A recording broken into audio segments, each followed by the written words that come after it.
میں سمجھ لیتی تھی یہ انسان برا ہے، یہ بدتمیز ہے. لیکن اب جب میں ایسے ریئیکشنز دیکھتی ہوں تو میرے اندر کمپیشن ہوتا ہے.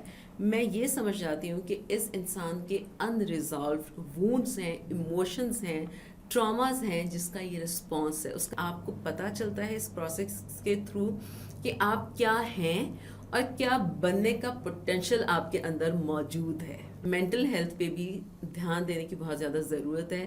سائیکو تھراپسٹ کے پاس جائیے یا سائیکالوجسٹ کے پاس جائیے تو یہ وہ وونڈز ہوتے ہیں جو نظر نہیں آتے، ان کا بھی ٹریٹمنٹ ضروری ہے. پرفیکٹ والی چیز ہے نا، وہ انسان کو بہت زیادہ سولی پہ ٹانگ کے رکھتی ہے. اس خواتین جو ہیں ہماری سوسائٹی میں، ان کے اوپر بہت زیادہ ایموشنل بیگیج ہوتا ہے. خواتین جو ہیں وہ زیادہ اپروچ کرتی ہیں. جو بیہیویئر میرے پیرنٹس کا ہے وہ مجھ میں آئے گا ہی آئے گا. فرسٹریشن ان کو بھی ہوتی ہوگی، اینگر ان میں بھی ہوگا. وہ ساری چیزیں بچوں میں آتی ہیں اور وہ ان کا بیہیویئر کا حصہ بن جاتا ہے.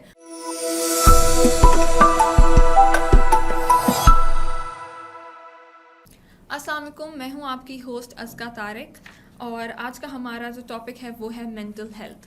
مینٹل ہیلتھ کسی کی بھی ایموشنل ویل بینگ یا فزیکل ویل بینگ کے پر بہت افیکٹ کرتا ہے.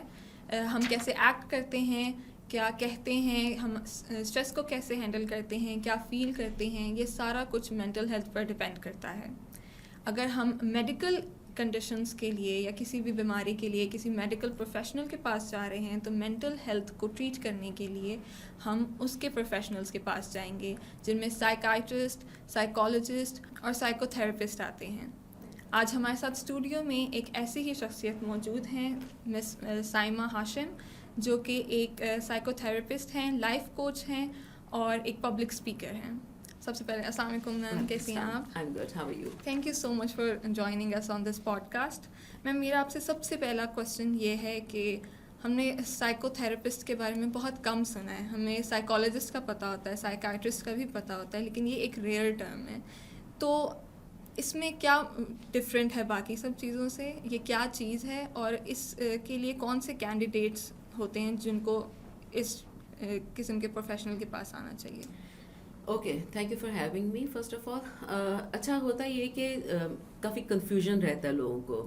سائیکیاٹرسٹ وہ ہوتا ہے جو میڈیکل ڈاکٹر ہوتا ہے، پلس اس کے پاس سائیکالوجی کا نالج ہوتا ہے. سائیکالوجی بھی بڑی ہوتی ہے، ٹھیک ہے، آئی مین 2 in 1.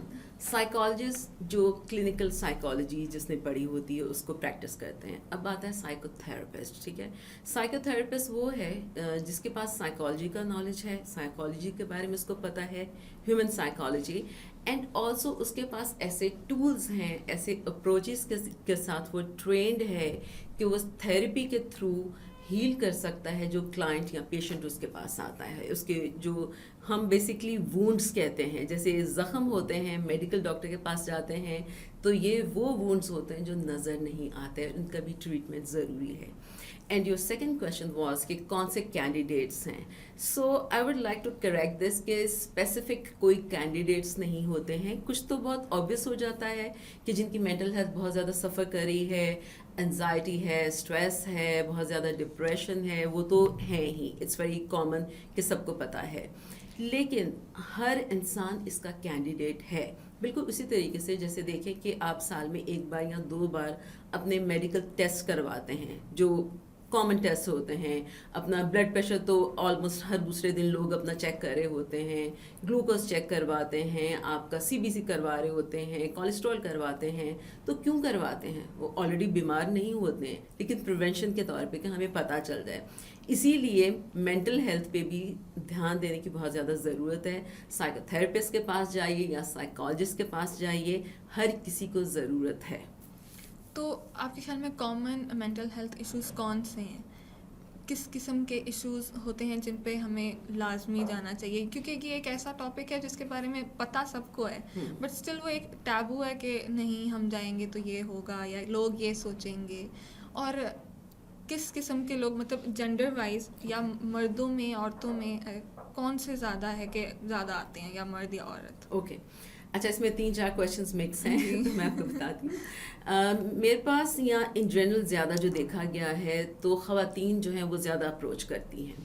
مرد بھی کرتے ہیں لیکن کم کرتے ہیں، خواتین زیادہ کرتی ہیں. اور اس کا مین ریزن یہ ہے کہ خواتین جو ہیں ہماری سوسائٹی میں ان کے اوپر بہت زیادہ ایموشنل بیگیج ہوتا ہے، لائک پرفیکٹ وائف ہونے کا، परफेक्ट डॉटर, परफेक्ट मदर होने का, जो परफेक्ट वाली चीज़ है ना, वो इंसान को बहुत ज़्यादा सूली पे टांग के रखती है, उसकी अपनी इमोशनल रेगुलेशन काफ़ी ज़्यादा डिफ़िकल्ट हो जाती है. अब बहुत ज़्यादा लेडीज़ जो हैं, जो फीमेल्स हैं, अंडर वैल्यूड अपने आप को फील करती हैं. तो ज़ाहिर है कि सारे इतने डिफ़िकल्ट इमोशंस हैं जो मिक्स हो जाते हैं जब, तो उनको हैंडल करना बहुत मुश्किल हो जाता है किसी के लिए भी. और बैलेंस करना अपनी लाइफ को, इन सारे टाइटल्स को भी साथ में आपने रखना, तो वो इजी नहीं होता. तो इसलिए ख़वातीन ज़्यादा रीच आउट करती हैं. And your second question was what was that?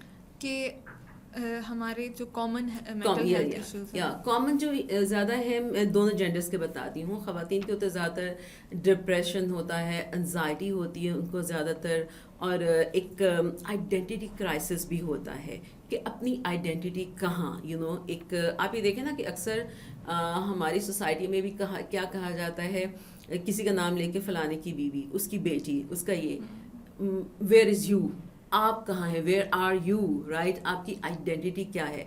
Identity तो हर इंसान को चाहिए होती है ना. And there comes a point in life हर इंसान की, जब वो सोचता है कि मैं क्या, मैं कौन, मैं हूँ कौन, मैंने क्या किया या मुझे क्या करना चाहिए. तो बेसिकली साइकोथेरेपी जो एक पूरा प्रोसेस है, इट्स नॉट कि आप एक बार गए, आपने थेरेपी ली, 50 मिनट्स की या आधे घंटे की या 1 घंटे की, तो आप बिल्कुल रिजॉल्व हो जाएंगे. नहीं, ऐसा नहीं होता. उसमें ये कि अगर मैं बस आसानी से आपको समझाऊं तो ये है कि आपको पता चलता है इस प्रोसेस के थ्रू कि आप क्या हैं और क्या बनने का पोटेंशियल आपके अंदर मौजूद है, राइट.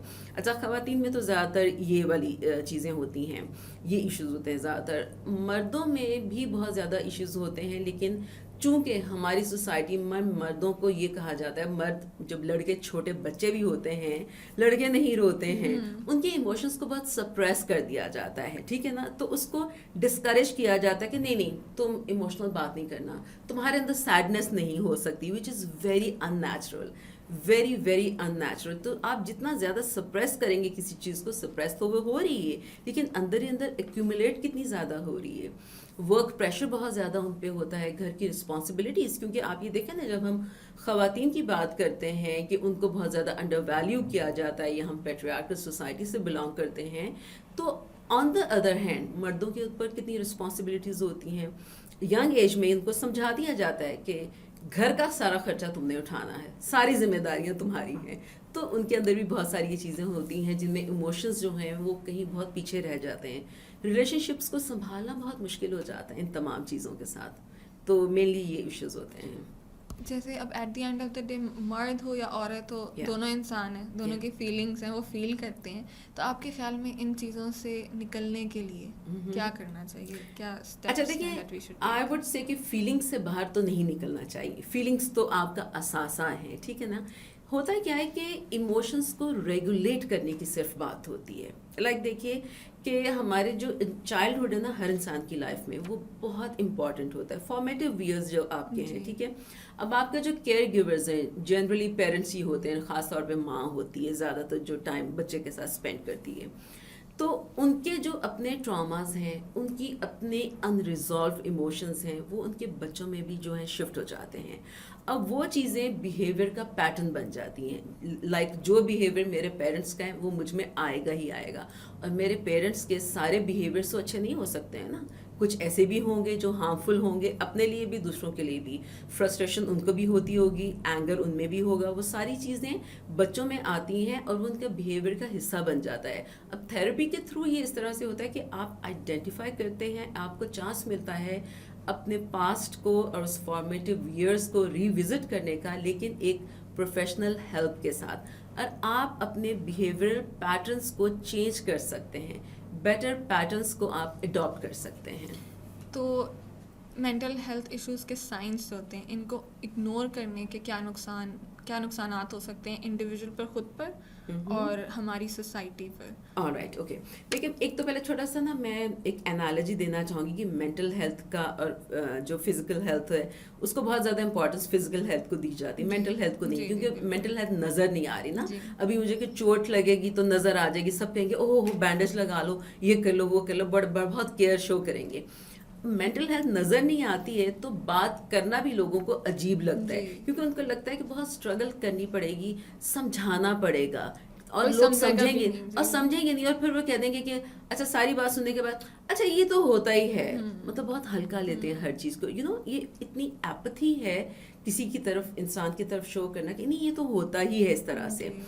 अच्छा, इसको नेग्लेक्ट करने की बात ये है कि देखिए, जैसे सपोज एक कार है, ठीक है, बहुत ज़बरदस्त गाड़ी आपके पास है, जो उसका इंजन है ना वो आपकी फिजिकल हेल्थ है। गाड़ी आपके पास बहुत ज़बरदस्त है, इंजन भी बहुत ज़बरदस्त काम कर रहा है, ड्राइवर नहीं होगा तो क्या करेंगे आप उस गाड़ी का? वो गाड़ी खड़ी रहेगी। जी। ड्राइवर मेंटल हेल्थ है, उसका नेग्लेक्ट करने का ये है कि देखिए, जब आप मेंटल हेल्थ पे फोकस नहीं करेंगे, इट मीन्स इमोशंस पे फोकस नहीं कर रहे हैं, एहसासात पे फोकस नहीं कर रहे हैं, अपने एहसासात पे भी और दूसरों के भी। और कनेक्शन किस चीज़ से बनता है? एहसास से। एम्पैथी क्या है? एहसास ही तो है। जब आप उसको नेग्लेक्ट करेंगे तो इमेजिन रिलेशनशिप्स कहाँ जाएंगी, फ्रेंडशिप्स, रिश्ते नाते, और एज अ सोसाइटी हम एक दूसरे की तरफ रिस्पेक्टफुल हो सकते हैं? नहीं हो सकते हैं। हम केयरिंग हो सकते हैं? नहीं हो सकते। वो जो बाइसेस हमारे अंदर लोगों के लिए मौजूद हैं, लाइक डिफरेंट नेशनैलिटीज़ के लिए या आइडेंटिटीज़ के लिए, ग्रुप्स के लिए बाइसेस मौजूद होते हैं ना, हाँ ये लोग तो ऐसे ही करते हैं, फलाने वहाँ के रहने वाले तो ऐसे ही करते हैं, किसी भी कंट्री का, जगह का नाम ले लिया, वो बाइसेस और वो तमाम चीज़ें जब आपके अंदर मौजूद होंगी तो एक सोसाइटी क्या प्रोग्रेस करेगी? आपकी अपनी पर्सनल लाइफ में इस पूरी चीज़ ने, इस पूरी इंफॉर्मेशन ने आपको कैसे इफ़ेक्ट किया, आपको कैसे शेप किया? बिकॉज आई पर्सनली थिंक कि अब आप सबकी हेल्प करती हैं, सबके इश्यूज सुनती हैं, तो उससे आपकी अपनी मेंटल हेल्थ पर क्या इफ़ेक्ट होता है और आप उस चीज़ से फिर कैसे निकलती हैं? क्योंकि अक्सर होता है कि हम किसी की बात सुने कि अच्छा इसके साथ ये हुआ, तो आप खुद भी आ जाते हैं टेंशन में। तो उस इन सारी चीज़ों को नज़र में रखते हुए आपकी अपनी पर्सनल लाइफ में कैसे इन सारी चीज़ों ने आपको शेप किया? राइट अच्छा, इसका 2 पार्ट्स में मैं आंसर आपको देती हूँ। फर्स्ट ऑफ ऑल, ये जो ट्रेनिंग है मेरी और ये जो मेरी तालीम जो मैंने हासिल की है, उसने मुझे बहुत ज़्यादा कंपैशनेट बना दिया है।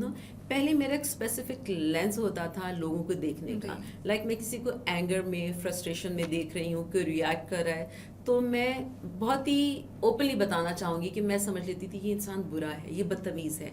लेकिन अब जब मैं ऐसे रिएक्शंस देखती हूँ तो मेरे अंदर कंपैशन होता है। मैं ये समझ जाती हूँ कि इस इंसान के अनरिजॉल्व वुंड्स हैं, इमोशंस हैं, ट्रॉमास हैं, जिसका ये रिस्पॉन्स है, उसका रिफ्लेक्शन है जो इसके बिहेवियर में आया। तो एक तो कंपैशन बहुत ज़्यादा आया मेरे अपने लिए, सेल्फ अवेयरनेस कमाल की, नेचर के साथ कनेक्शन, पता चल गया कि कोई चीज़ जो भी मैं कर रही हूँ, मैं जो कर रही हूँ ऐसे अंधाधुंध नहीं कर रही हूँ, क्यों कर रही हूँ, there is a reason for that.